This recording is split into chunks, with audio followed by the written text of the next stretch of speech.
Hey guys, मैं हूं nerdy explainer Sachin निगम channel से। और काफ़ी दिनों से एक क्वेश्चन हमारे कमेंट सेक्शन में आ रहा है कि क्यों हम लोगों का defender strange doctor strange in the multiverse of madness movie के अंदर ज़ॉम्बी स्ट्रेंज बन रहा है। तो ये असल में एक बहुत ही ज्यादा इंटरेस्टिंग सवाल है जिसका आंसर मैं आज की वीडियो में तुम लोगों को देने वाला हूँ। सो हे गाइस, मैं हूं nerdy explainer and let's begin this video. सबसे पहले अगर शुरुआत करें हम लोग वांडाविजन सीरीज से ही, तो उस सीरीज के एंड में तुम लोगों को याद ही होगा कि जो वांडा है उसने डार्कहोल्ड की पावर्स को अब इस्तेमाल करना शुरू कर दिया था। वह डार्कहोल्ड को चलाना सीख रही थी और उसकी पावर्स को इस्तेमाल कर रही थी, उनको अपने अंदर एब्जॉर्व कर रही थी। एंड वहीं से असल में जो डार्कहोल्ड है उसने धीरे धीरे धीरे करके जो हम लोगों की वांडा है उसको करप्ट करना चालू कर दिया था। यानी कि जो डार्कहोल्ड है वही धीरे धीरे एक्चुअली में वांडा को ईविल बना रही थी। वो भले ही उसको बहुत सारी पावर्स दे रही थी, मगर धीरे धीरे करके जो डार्कहोल्ड है वो वांडा को अंदर ही अंदर खा रही थी और उसको करप्ट कर रही थी, जिसकी वजह से वांडा ने गलत रास्ता चुना doctor strange in the multiverse of madness के अंदर अपने बच्चों बिली एंड टॉमी को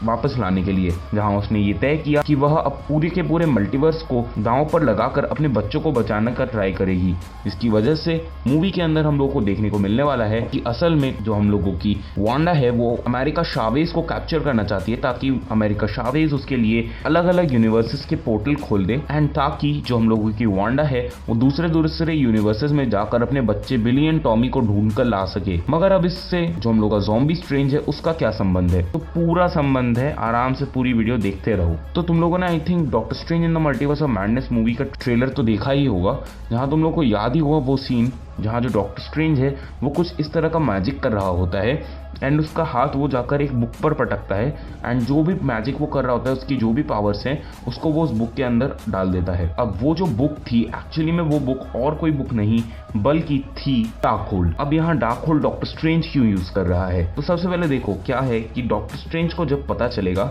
कि जो वांडा है वो अपनी पावर्स को डार्कहोल्ड से ले रही है एंड वही जो डार्कहोल्ड है वही वांडा को करप्ट कर रहा है एंड वांडा को मल्टीवर्स के थ्रू अपने बच्चों को ढूंढने का प्रोत्साहन दे रहा है, उसी टाइम पर जो डॉक्टर स्ट्रेंज है वह भी एक्चुअली में डार्कहोल्ड को इस्तेमाल करना चाहेगा, क्योंकि डॉक्टर स्ट्रेंज को ये चीज़ पता है कि भले ही डार्कहोल्ड किसी भी इंसान को करप्ट कर देती है, मगर डार्कहोल्ड के पास इतनी पावर्स हैं कि वो आराम से किसी भी इंसान को इतनी पावर्स दे सकता है कि वो मल्टीवर्सल लेवल के केओस को अपने कंट्रोल में ले सके। और यही बात जब डॉक्टर स्ट्रेंज को पता चलती है तो मोस्ट प्रोबेबली यहाँ पर जो डॉक्टर स्ट्रेंज है वो वांडा से किसी तरह से जो डार्कहोल्ड है उसको चुरा कर लाने वाला है, जिसके बाद जो डॉक्टर स्ट्रेंज है वो डार्कहोल्ड का इस्तेमाल करने वाला है वांडा को रोकने के लिए। मगर जब तक डॉक्टर स्ट्रेंज अपना डार्कहोल्ड वाला जो सिस्टम है उसको पूरी तरीके से ख़त्म करे तब तक ही मोस्ट प्रोबेबली एक्चुअली में जो हम लोगों का इल्यूमिनाटी ग्रुप है वह डॉक्टर स्ट्रेंज को कैप्चर कर लेने वाला है। एंड जब डॉक्टर स्ट्रेंज कैप्चर हो जाने वाला है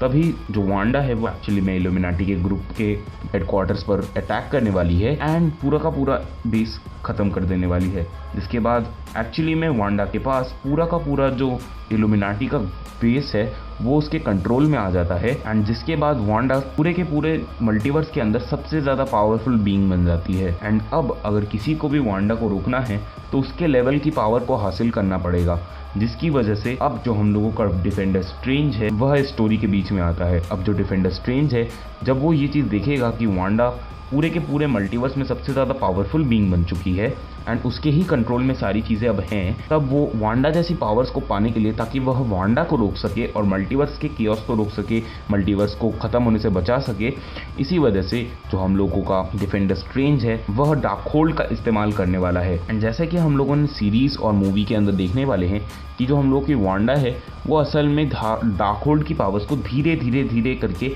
अपने अंदर एब्जॉर्ब करने वाली है। मगर यहाँ पर क्योंकि डिफेंडर स्ट्रेंज के पास मल्टीवर्स को बचाने के लिए बहुत कम टाइम है, तो इसीलिए जो डिफेंडर स्ट्रेंज है वो सारी की सारी पावर्स डार्कहोल्ड की एक बार में अपने अंदर लेने वाला है, जिसकी वजह से जो डार्कहोल्ड की पावर्स है वो धीरे धीरे धीरे करके जो हम लोगों का डिफेंडर स्ट्रेंज है उस पर हावी होने लगती है एंड उसको पूरी तरह से एक ही बार में करप्ट कर देती है। अब भले ही यहाँ पर जो डिफेंडर स्ट्रेंज है वो करप्ट हो चुका है, मगर यहाँ अभी भी उसके इरादे सही हैं, क्योंकि वो यहाँ पर अभी भी वांडा को रोकना चाहता है। मगर क्योंकि डार्कहोल्ड ने उसको अब अपने इन्फ्लुएंस में ले लिया है, तो एक तो वो ज़ॉम्बी बन चुका है, क्योंकि वो इतनी सारी पावर को एक बार में एब्जॉर्व किया है, तो उसकी जो फिजिकल बॉडी है वो ये चीज़ संभाल नहीं पाई है। एंड दूसरी चीज कि अब जब जो हम लोगों का डिफेंडर स्ट्रेंज है वो डार्कहोल्ड के इन्फ्लुएंस में आ चुका है, तो अब जो डिफेंडर स्ट्रेंज है वो आराम से डार्कहोल्ड की पावर्स को इस्तेमाल करके वांडा को रोकने की जगह एग्रेशन में आएगा, यानी कि एक इविल कैरेक्टर की तरह वह अब वांडा को रोकना चाहेगा, जो कि काइंड ऑफ हम लोगों को मूवी के एंड तक जो डिफेंडर स्ट्रेंज है